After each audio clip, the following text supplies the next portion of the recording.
संन्यासस्य महाबाहो तत्त्वमिच्छामि वेदितुम् त्यागस्य च ऋषिकेश पृथक केशिनिषूदन। एक, अर्जुन ने कहा, हे महाबाहु, मैं त्याग का उद्देश्य जानने का इच्छुक हूँ, और हे केशिनिषूदन, हे ऋषिकेश, मैं त्यागमय जीवन संन्यास आश्रम का भी उद्देश्य जानना चाहता हूँ। वास्तव में भगवद गीता 17 अध्यायों में ही समाप्त हो जाती है।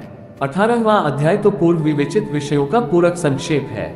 प्रत्येक अध्याय में भगवान बल देकर कहते हैं कि भगवान की सेवा ही जीवन का चरम लक्ष्य है। इसी विषय को इस 18वें अध्याय में ज्ञान के परम गुह्य मार्ग के रूप में संक्षेप में बताया गया है। प्रथम 6 अध्यायों में भक्ति योग पर बल दिया गया। योगी नाम भी सर्वेशाम, समस्त योगियों में से जो योगी अपने अंतर में सदैव मेरा चिंतन करता है वह सर्वश्रेष्ठ है। अगले 6 अध्यायों में शुद्ध भक्ति, उसकी प्रकृति तथा कार्यों का विवेचन है। अंत के 6 अध्यायों में ज्ञान, वैराग्य, अपरा तथा परा प्रकृति के कार्यों और भक्ति का वर्णन है। निष्कर्ष रूप में ये कहा गया है कि सारे कार्यों को परमेश्वर से युक्त होना चाहिए, जो ओम तत्सत शब्दों से प्रकट होता है, और ये शब्द परम पुरुष विष्णु के सूचक हैं। भगवद गीता के 3 खंड से यही प्रकट होता है कि भक्ति ही एकमात्र जीवन का चरम लक्ष्य है। पूर्ववर्ती आचार्यों तथा ब्रह्मसूत्र या वेदांत सूत्र का उदाहरण देकर इसकी स्थापना की गई है। कुछ निर्विशेषवादी वेदांत सूत्र के ज्ञान पर अपना एकाधिकार जनाते हैं, लेकिन वास्तव में वेदांत सूत्र भक्ति को समझने के लिए है, क्योंकि ब्रह्मसूत्र के रचयिता प्रणेता साक्षात भगवान हैं और वे ही इसके ज्ञाता हैं। इसका वर्णन 15वें अध्याय में हुआ है। प्रत्येक शास्त्र, प्रत्येक वेद का लक्ष्य भक्ति है। भगवद गीता में इसी की व्याख्या है।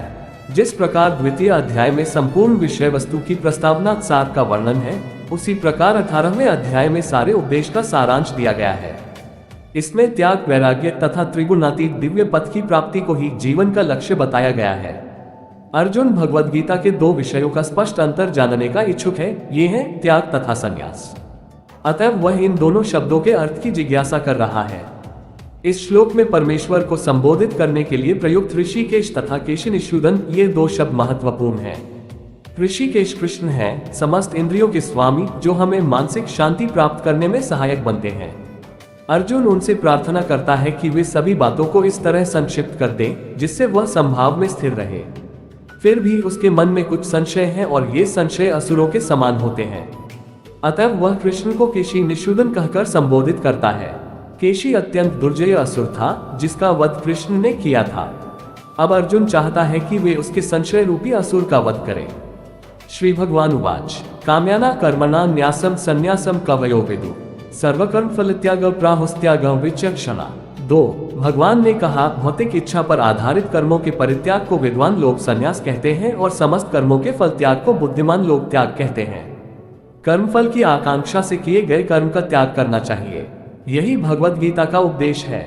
लेकिन जिन कर्मों से उच्च आध्यात्मिक ज्ञान प्राप्त हो, उनका परित्याग नहीं करना चाहिए। अगले श्लोकों से यह स्पष्ट हो जाएगा। वैदिक साहित्य में किसी विशेष उद्देश्य से यज्ञ संपन्न करने की अनेक विधियों का उल्लेख है।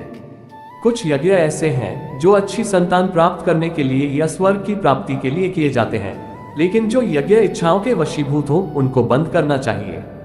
परंतु आध्यात्मिक ज्ञान में उन्नति या हृदय की शुद्धि के लिए किए जाने वाले यज्ञों का परित्याग करना उचित नहीं है। त्याज्यम दोषवदित्य के कर्म प्राहुर्मनीषण यज्ञदांत कर्म न त्याज्यमिति चापरे।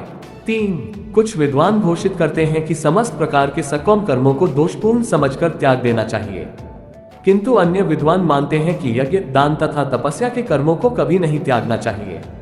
साहित्य में ऐसे अनेक कर्म हैं जिनके विषय में मतभेद है। उदाहरणार्थ, ये कहा जाता है कि यज्ञ में पशु मारा जा सकता है, फिर भी कुछ का मत है कि पशुहत्या पूर्णतया निषिद्ध है। यद्यपि वैदिक साहित्य में पशु वध की संस्तुति हुई है, लेकिन पशु को मारा गया नहीं माना जाता।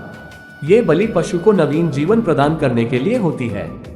कभी कभी यज्ञ में मारे गए पशु को नवीन पशु जीवन प्राप्त होता है, तो कभी वह पशु तत्क्षण मनुष्य योनि को प्राप्त हो जाता है। लेकिन इस संबंध में मनीषियों में मतभेद है।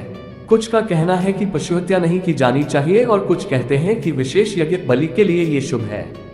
अब यज्ञ कर्म विषयक विभिन्न मतों का स्पष्टीकरण भगवान स्वयं कर रहे हैं। निश्चित श्रृणु में तत् त्यागे भरत सतम त्यागो ही पुरुष व्याघ्र त्रिविद संप्रकीर्तित। 4, हे भरत श्रेष्ठ, अब त्याग के विषय में मेरा निर्णय सुनो। हे नर शार्दूल, शास्त्रों में त्याग 3 तरह का बताया गया है। यद्यपि त्याग के विषय में विभिन्न प्रकार के मत हैं, लेकिन परम पुरुष श्री कृष्ण अपना निर्णय दे रहे हैं जिसे अंतिम माना जाना चाहिए। निस्संदेह सारे वेद भगवान द्वारा प्रदत्त विभिन्न विधान नियम हैं।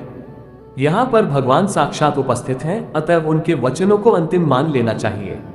भगवान कहते हैं कि भौतिक प्रकृति के 3 गुणों में से जिस गुण में त्याग किया जाता है उसी के अनुसार त्याग का प्रकार समझना चाहिए। यज्ञ दान तप कर्म न त्याज्यम कार्यमेव तत् यज्ञो दान तपश्चय पावनानि मनीषिणाम्। 5 यज्ञ दान तथा तपस्या के कर्मों का कभी परित्याग नहीं करना चाहिए, उन्हें अवश्य संपन्न करना चाहिए। निस्संदेह यज्ञ दान तथा तपस्या महात्माओं को भी शुद्ध बनाते हैं। योगी को चाहिए कि मानव समाज की उन्नति के लिए कर्म करे। मनुष्य को आध्यात्मिक जीवन तक ऊपर उठाने के लिए अनेक संस्कार पवित्र कर्म हैं। उदाहरणार्थ विवाहोत्सव एक यज्ञ माना जाता है, यह विवाह यज्ञ कहलाता है। क्या एक सन्यासी जिसने अपना पारिवारिक संबंध त्याग कर संन्यास ग्रहण कर लिया है विवाहोत्सव को प्रोत्साहन दे? भगवान कहते हैं कि कोई भी यज्ञ जो मानव कल्याण के लिए हो उसका कभी भी परित्याग न करे। विवाह यज्ञ मानव मन को संयमित करने के लिए है, जिससे आध्यात्मिक प्रगति के लिए वह शांत बन सके। सन्यासी को भी चाहिए कि इस विवाह यज्ञ की संस्तुति अधिकांश मनुष्यों के लिए करे। सन्यासियों को चाहिए कि स्त्रियों का संग न करें, लेकिन इसका अर्थ यह नहीं है कि जो व्यक्ति अभी जीवन की निम्न अवस्थाओं में है, अर्थात जो तरुण है, वह विवाह यज्ञ में पत्नी न स्वीकार करे। सारे यज्ञ परमेश्वर की प्राप्ति के लिए हैं, अतएव निम्नतर अवस्थाओं में यज्ञों का परित्याग नहीं करना चाहिए। इसी प्रकार दान हृदय की शुद्धि संस्कार के लिए है। यदि दान सुपात्र को दिया जाता है तो इससे आध्यात्मिक जीवन में प्रगति होती है, जैसा कि पहले वर्णन किया जा चुका है। एतन्यपि तु कर्माणि संग त्यक्त्वा फलानि च कर्तव्यानीति में पार्थ निश्चयमतम उत्तमम्। 6 इन सारे कार्यों को किसी प्रकार की आसक्ति या फल की आशा के बिना संपन्न करना चाहिए। हे पृथापुत्र, इन्हें कर्तव्य मानकर संपन्न किया जाना चाहिए, यही मेरा अंतिम मत है। तारांकन तात्पर्य तारांकन यद्यपि सारे यज्ञ शुद्ध करने वाले हैं, लेकिन मनुष्य को ऐसे कार्यों से किसी फल की इच्छा नहीं करनी चाहिए। दूसरे शब्दों में, जीवन में जितने सारे यज्ञ भौतिक उन्नति के लिए हैं, उनका परित्याग करना चाहिए। लेकिन जिन यज्ञों से मनुष्य का अस्तित्व शुद्ध हो और जो आध्यात्मिक स्तर तक उठाने वाले हो, उनको कभी बंद नहीं करना चाहिए। जिस किसी वस्तु से कृष्ण भावनामृत तक पहुंचा जा सके उसको प्रोत्साहन देना चाहिए। श्रीमद् भागवत में भी यह कहा गया है कि जिस कार्य से भगवत भक्ति का लाभ हो उसे स्वीकार करना चाहिए। यही धर्म की सर्वोच्च कसौटी है। भगवत भक्त को ऐसे किसी भी कर्म, यज्ञ या दान को स्वीकार करना चाहिए जो भगवत भक्ति करने में सहायक हो। नियतस्य तु संन्यास कर्मणो नोपद्यते मोहतस्य परित्यागस्तमस परिकीर्तित। 7 निर्दिष्ट कर्तव्यों को कभी नहीं त्यागना चाहिए। यदि कोई मोहवश अपने नियत कर्मों का परित्याग कर देता है तो ऐसे त्याग को तामसी कहा जाता है। कार्य भौतिक तुष्टि के लिए किया जाता है उसे अवश्य ही त्याग दे, लेकिन जिन कार्यों से आध्यात्मिक उन्नति हो, यथा भगवान के लिए भोजन बनाना, भगवान को भोग अर्पित करना, फिर प्रसाद ग्रहण करना, उनकी संस्तुति की जाती है। कहा जाता है कि सन्यासी को अपने लिए भोजन नहीं बनाना चाहिए, लेकिन अपने लिए भोजन पकाना भले ही वर्जित हो, परमेश्वर के लिए भोजन पकाना वर्जित नहीं है। इसी प्रकार अपने शिष्य की कृष्ण भावनामृत में प्रगति करने में सहायक बनने के लिए सन्यासी विवाह यज्ञ संपन्न करा सकता है। यदि कोई ऐसे कार्यों का परित्याग कर देता है तो ये समझना चाहिए कि वह तमोगुण के अधीन है।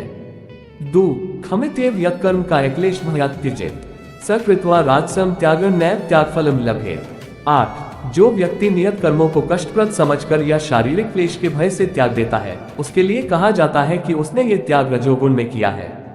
ऐसा करने से कभी त्याग का उच्च फल प्राप्त नहीं होता।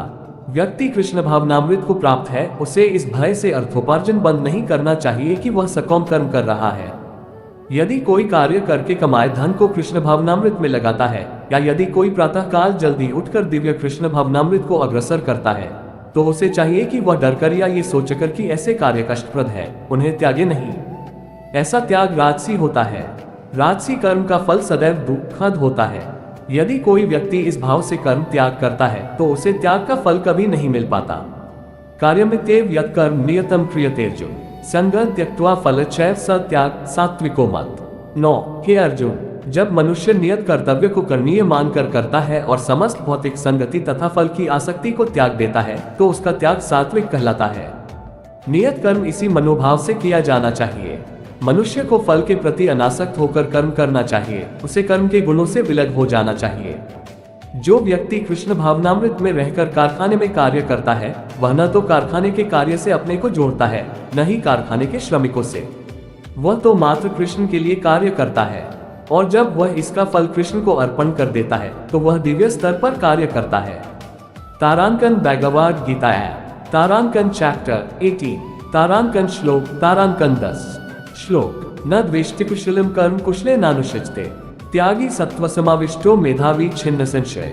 10 तारांकन अनुवाद, तारांकन सतोगुण में स्थित बुद्धिमान त्यागी, जो न तो अशुभ कर्म से घृणा करता है न शुभ कर्म से लिप्त होता है, वह कर्म के विषय में कोई संशय नहीं रखता।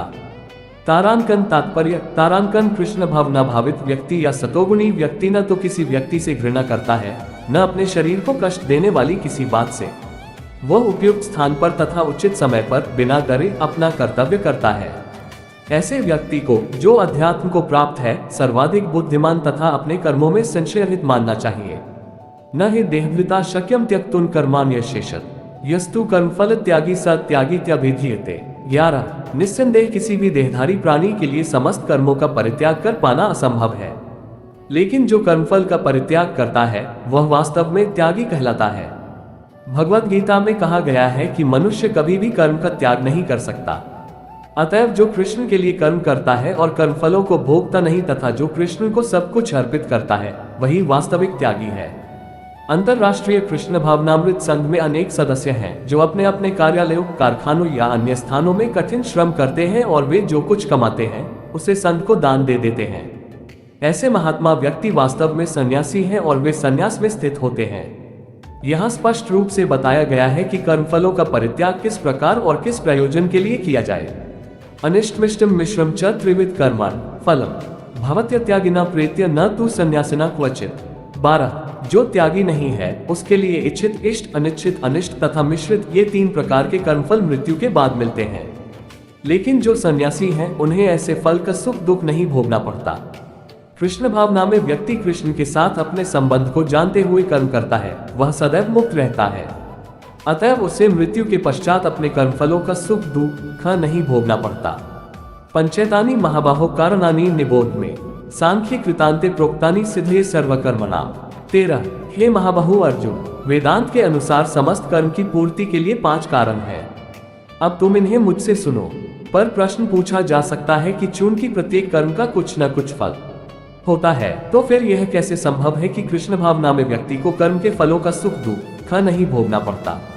भगवान वेदांत दर्शन का उदाहरण ये दिखाने के लिए देते हैं कि यह किस प्रकार संभव है। वे कहते हैं कि समस्त कर्मों के 5 कारण होते हैं, अतएव किसी कर्म में सफलता के लिए इन 5 कारणों पर विचार करना होगा। सांख्य का अर्थ है ज्ञान का आधार स्तंभ और वेदांत अग्रणी आचार्यों द्वारा स्वीकृत ज्ञान का चरम आधार स्तंभ है। यहाँ तक कि शंकर भी वेदांत सूत्र को इसी रूप में स्वीकार करते हैं। अतएव ऐसे शास्त्र की राय ग्रहण करनी चाहिए। चरम नियंत्रण परमात्मा में निहित है। जैसा कि भगवद गीता में कहा गया है, सर्वस्य चाहम हृदि सन्निविष्ट। वे प्रत्येक व्यक्ति को उसके पूर्व कर्मों का स्मरण कराकर किसी न किसी कार्य में प्रवृत्त करते रहते हैं, और जो कृष्ण भावना भावित कर्म अंतर्यामी भगवान के निर्देशानुसार किए जाते हैं, उनका फल न तो इस जीवन में न ही मृत्यु के पश्चात मिलता है।